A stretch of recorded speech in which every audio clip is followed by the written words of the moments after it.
राधा वल्लभ श्री हरिवंश। राधा वल्लभ श्री हरिवंश। वृंदावनेश्वरी तवैव पदारविन्दम् प्रेमामृतैकमकरन्द रसौघपूर्णम्।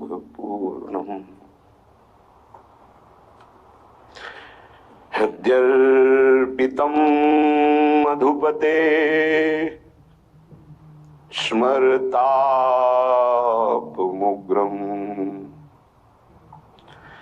निर्वापयत् परमशीतलमाश्रयामि।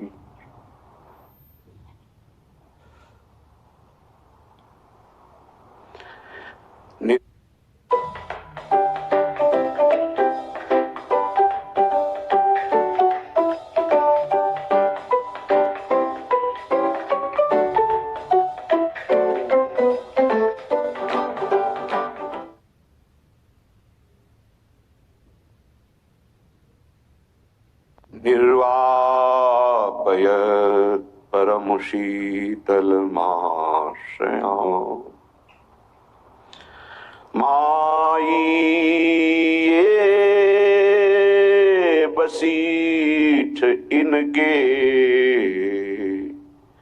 ये इनके और धोको परे बीच।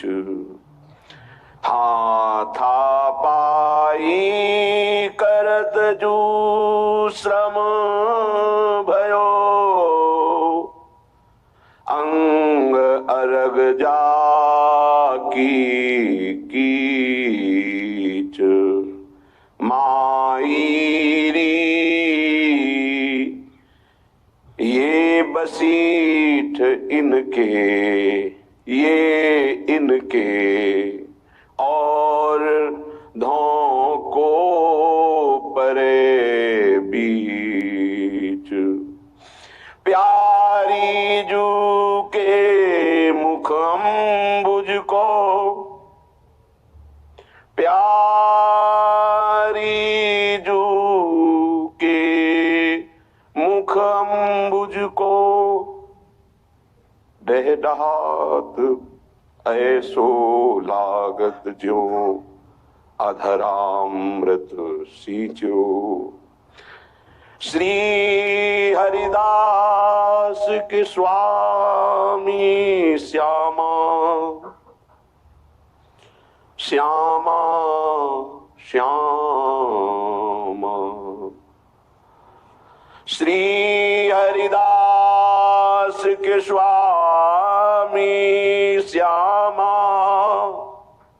कुंज बिहारी को राग रंग लपटानी के भेद न्यारे न्यारे।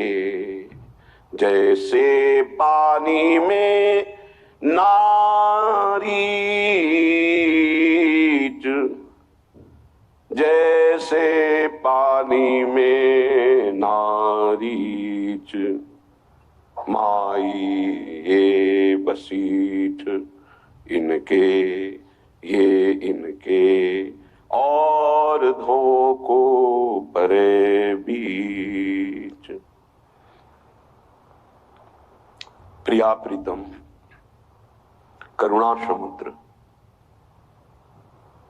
इनकी कृपा से ही इनका स्मरण, चिंतन, सेवन, बंधन आदि आदि। जिनको ऐसी कृपा मिली है वो सावधानी रखें, इनसे बढ़कर किसी को न मान लें।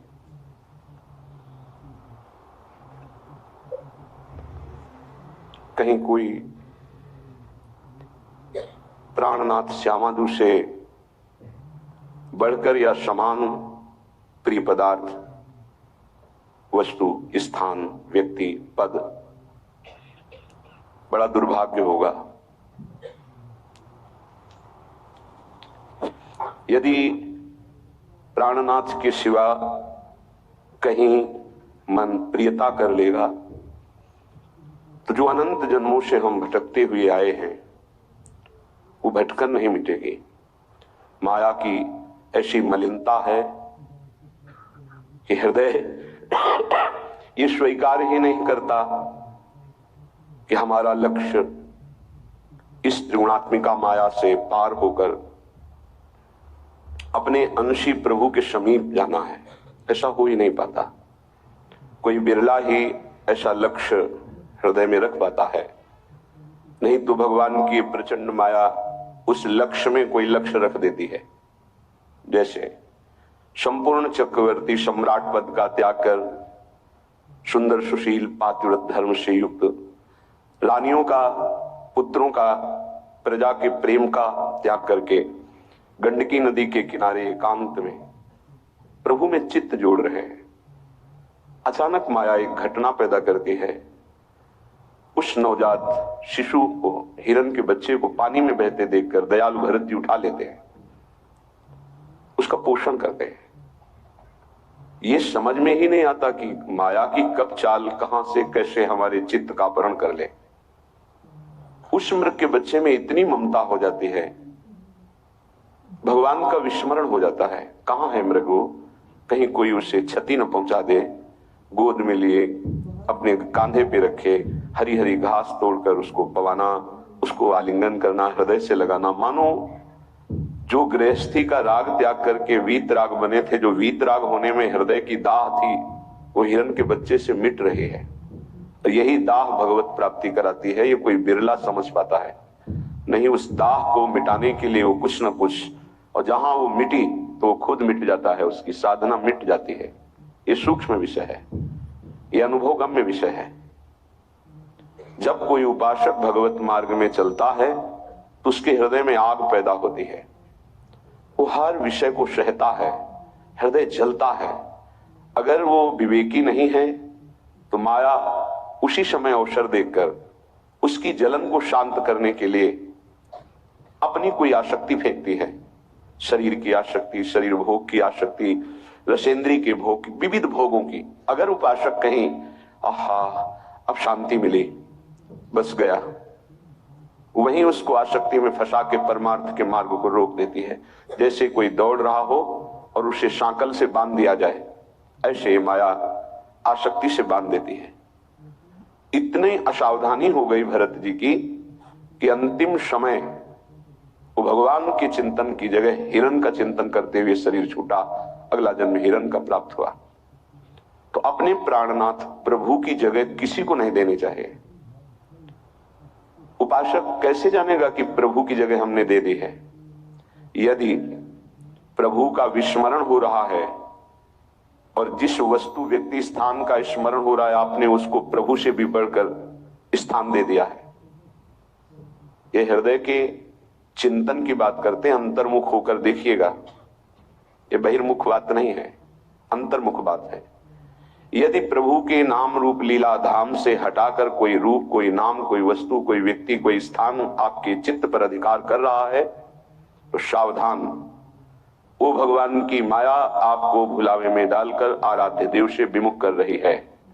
अपने इष्ट देव की जगह कभी किसी भी वस्तु, व्यक्ति, स्थान, पद, प्रतिष्ठा, लोक, लोकांतर क्यों नहीं देनी चाहिए। नहीं तो उपासक हाथ मलता रह जाएगा, परमार्थ अवरुद्ध हो जाएगा। परमार्थ बड़ा सूक्ष्म है। परमार्थ में चलने वाले उपासक को बहुत सावधानी की जरूरत है, क्योंकि चित्त द्रवित हो जाता है। द्रवित चित्त में जो भी संस्कार डालोगे बहुत जोर के होते हैं। जैसे मोम को पिघला दिया जाए, फिर उसमें जो छाप लगाई जाए वो बहुत जोर की लग जाएगी। चढ़ के मैन तुरंग पर चलिबो पावक माही, प्रेम पंथ अति कठिन है सबको निबहत नाही। जैसे मोम के घोड़े पर बैठकर आग से निकलना हो तो कैसा खतरनाक खेल है। ऐसे द्रवित हृदय से विषयों को पार करना है। कोई भी आकर्षण, कोई भी व्यक्ति, वस्तु, स्थान अपना अधिकार बना सकता है हृदय में, क्योंकि द्रवित हृदय, एक बार छाप लग गई तो द्रवित हृदय की छाप को मिटाना बहुत कठिन होता है। इसीलिए उपासक को जब वो असावधान होकर विषय में फंस जाता है तो बहुत ही आसक्त चित्त पाया जाता है, क्योंकि निर्मल द्रवित हृदय का सीधे हृदय से प्यार करता है, वस्तु से, व्यक्ति से, स्थान से नहीं। तो हिरण कोई प्यार की वस्तु, जिस प्रेम के कारण अपनी रानियों का, पुत्रों का, राज्य का, समाज का त्याग कर दिया, उस प्रेम के आगे हिरण क्या चीज था। पर द्रवित हृदय, छाप लग गई, अगला जन्म हिरण का हुआ। द्रवित हृदय उपासक का होने लगता है। मलिन हृदय की छाप तो मिटाई जा सकती है, ये सूक्ष्म विषय है। विषयों में खेल रहा है, कोई भगवान से मतलब नहीं, तो जब जगेगा तो उसका हृदय साफ किया जा सकता है। जब ज्ञान होगा, उसको सत्संग मिलेगा तो सुधार बड़ी तीव्रता से हो जाएगा, यदि कुसंग ना हो तो। लेकिन यदि उपासक का हृदय आसक्त हो जाए तो बहुत ही उसमें विचित्रता पाई जाती है। जैसे द्रवित हृदय किसी रूप में फंस जाए, शरीर में फंस जाए, वस्तु में फंस जाए, उसकी एक विलक्षणता होगी उपासक की। जैसे वो प्रभु की तरफ चला था वैसे ही विषयों में अनन्य होकर के चलने लगेगा। द्रवित हृदय बिल्वमंगल जी चिंतामणि में अत्यंत